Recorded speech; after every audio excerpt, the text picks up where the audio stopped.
रेणुका की शादी कुछ ही दिनों पहले शास्त्री नगर में हुई थी। रेणुका बहुत ही आलसी लड़की थी।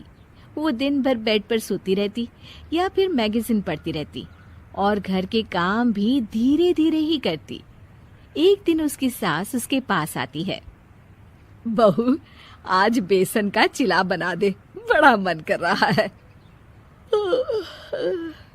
हाँ मम्मी जी, बनाती हूँ थोड़ी देर में।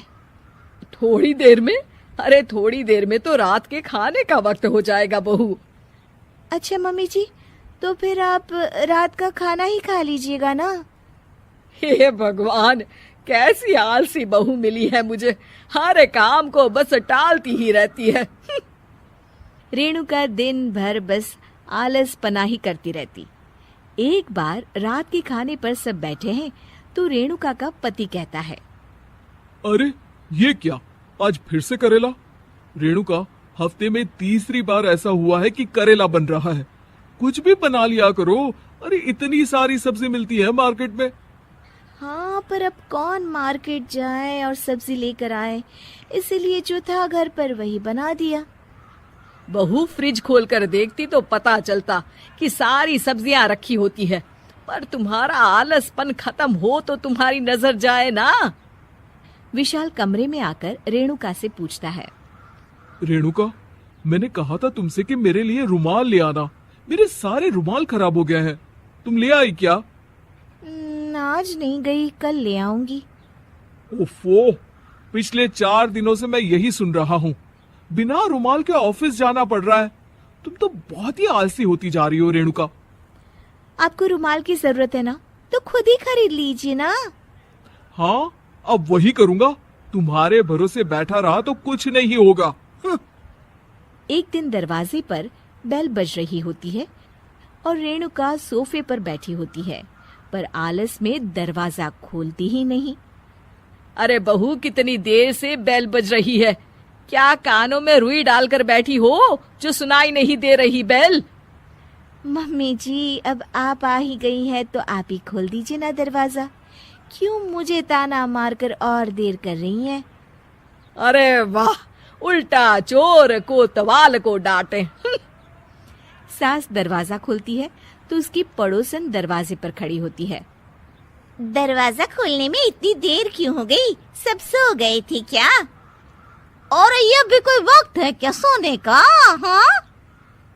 अरे नहीं नहीं, ऐसी कोई बात नहीं है। आइए आइए, आप लोग अंदर आइए। ओफो, इन सबको भी अभी आना था। अब मम्मी जी लगा देंगी मेरी ड्यूटी किचन में। बहू पकोड़े तल दे, बहू चाय बना दे। अरे बहू, सो गई क्या? कब से आवाज दे रही हूँ, जा चाय बना कर लिया। हाँ मम्मी जी, अभी जाती हूँ थोड़ी देर में। सास रेणुका को आंख दिखाती है। मतलब थोड़ी ही देर लगेगी चाय बनाने में, अभी ले आती हूँ, बस झटपट। रेणुका रसोई में जाती है और इसी आलसीपन में वो चीनी की जगह नमक डाल देती है। जैसे ही सब चाय का घूंट भरते हैं, चाय थूक देते हैं। थू थू थू थू, ये कैसी चाय बनाई है तूने रेणुका? इसमें तो सारा नमक भरा है। हाँ, और ये पकोड़े, इसमें इतनी मिर्च है कि मेरी तो हालत ही खराब हो गई खाकर। और रेणु जी, आपकी खातिरदारी में पहले तो कभी कोई कमी नहीं रहती थी, पर जब से आपकी ये बहू आई है ना, मामला कुछ गड़बड़ा सा गया है। हाँ हाँ, जहाँ आप इतनी एक्टिव है, वहीं आपकी बहू एकदम आलसी, एकदम राम मिलाई जोड़ी लगती है।